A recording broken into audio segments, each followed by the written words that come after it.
ways, but I know you care. Bring it over to my plate. You don't know what you do. Your body like speaks to me. You don't know what you do. Welcome back again to Real Estate War Stories. I'm your host, Felicia, aka your favorite home agent. Don't forget to like and subscribe to my channel. I am so excited for you guys to hear what Jason has to say today and his war story. Jason, if you can give a brief introduction, what do you do, where do you service, and how long you been in the business? All right, so what do? I help people buy homes, and I help people sell their homes profitably. How long I've been in the business? I think at this point, going just over 7 years, and I service Nassau County, Suffolk County, Queens, Brooklyn. Great. And what made you decide to start a career in real estate? That's an easy question. I wanted to make money. Easy peasy. Great. So I'm excited to hear your story. I know you've been wanting to share, so go ahead, take the mic. I can't wait to hear. Okay. So my story is actually on a deal that I am working on right now. Oh, man. Okay. So this one is live. It is fresh, top of my head. I can't get anything wrong. So here's what's going on. So I have a close friend. His wife's mother and father, his wife's father passed away. Oh, he left her the house. They went through the process to get the home. And, she has every right to sell the house. So we put the property on the market. It is an investor special, no ifs, ands, or buts about it. The special thing about this house is that it's right for conversion from a single family to a two family. It's in Queens, very desirable product. So needless to say, we had a line of people making offers on this. Very easy, very quick sale, right? Okay. Right? You would think very easy, very quick. It wasn't. We got full price over asking, matter of days, right? Which was great because they tried to sell it on their own. Very easily got them $50,000 in contract, $50,000 to $60,000 above what they were asking. Awesome. So, now we're going through the process to close. We choose an investor. We run his background and make sure he's financially capable. We go on a contract, and what should have been a 1, 2, 3 process has now been dragged out till today. When did this deal start? This deal started maybe about March or April of last year. Oh, wow. Okay. Okay, so. And we're in January now. We're in January right now. So the investor, I like to think this is a good learning lesson for me because, where the average investor would have wanted to close on this, do the repairs, put it on the market and get their money back. This investor, because they were going to do a conversion, what they did, at least in my opinion, is they took the period of purchase from after you purchase to when you get the plans approved, when you get the architectural, everything submitted, permits done and all of that, and they placed it on the seller. And the way that they did that was by holding us in the contract. So they had multiple chances to close. The first close is supposed to be in 30 days, which typically would make sense for an investor. They have cash available to them or they have a private party willing to, take the place of their cash. We close fast, right? So what they did, they don't close on the first 30 days. Okay. They take the additional 30 days because they had to, get some stuff together. We get to the second 30 days. We're 60 days in now. Right before we close, they say that there's a problem with title, which is weird because title should have been resolved previously, right? Should have been resolved quick. After the 60 days, we're running back and forth trying to clear title. They're asking for these documents that we can't find. We have to go to, different places to get them. Luckily, everything was able to be found relatively quickly as we are, submitting the documents, getting the documentation. Title is not clearing. We're calling them. They're not clearing. They're not in their office. The person that they needs to be run by, is not able to look at them.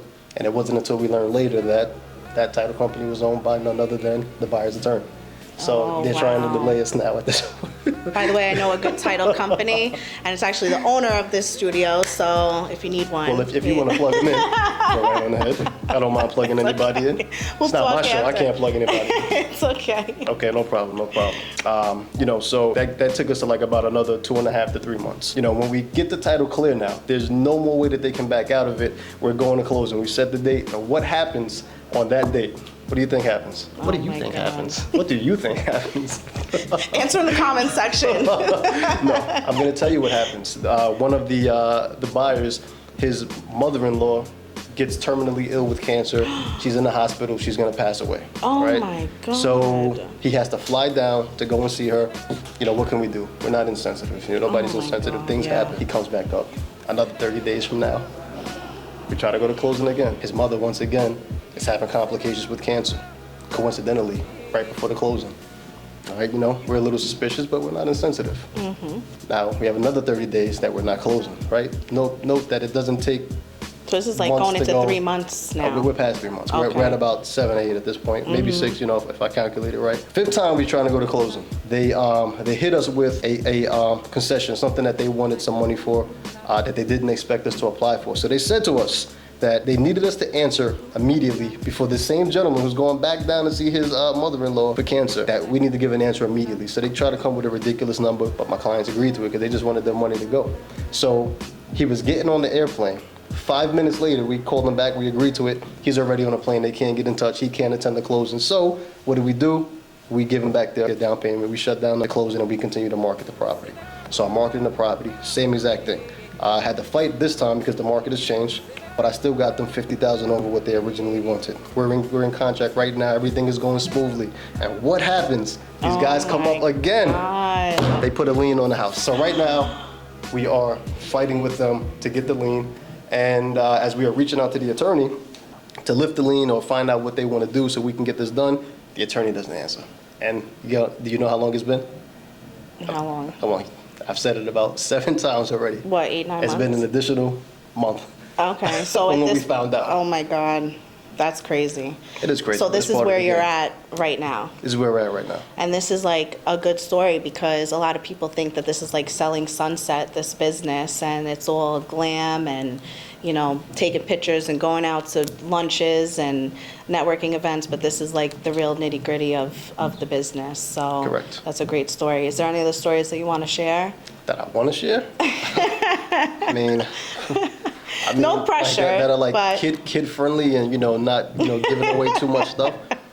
I mean, I can share another war story. It may not be as entertaining as the first, but, you know, it's one that I can, like I said, give you guys a little bit of step by step and drag it out a little bit.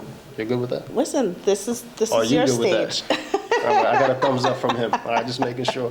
All right, so this one is actually relatively easy. This is around the time, it's about maybe 6 years ago. Could be, you know, yeah, probably like 6 years ago. I met a young lady. She wanted to buy a house. Don't remember how I got her. I just know that, you know, this is around the time where I really started to, you know, get good. You know, for like the first year, maybe first year and a half, I wasn't so great, but I started to develop.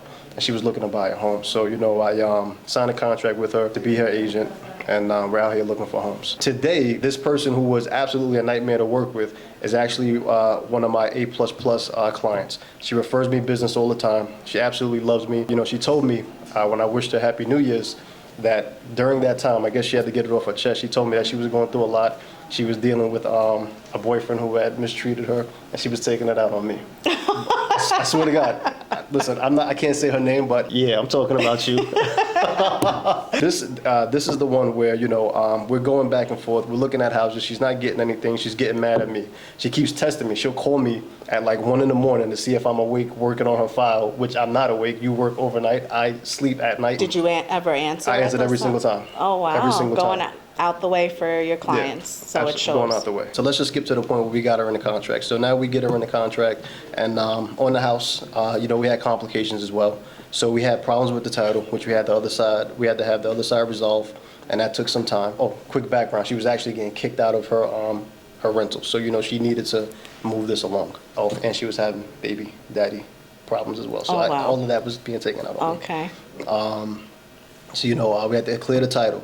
And these are all things that I can't control. Like, we had to clear the title. I can't control title getting cleared. That's your attorney. You know, so she's yelling at me, is this clear, is this clear? I don't know. Gotta ask your attorney. You just keep yelling at me. I don't know what the answer is.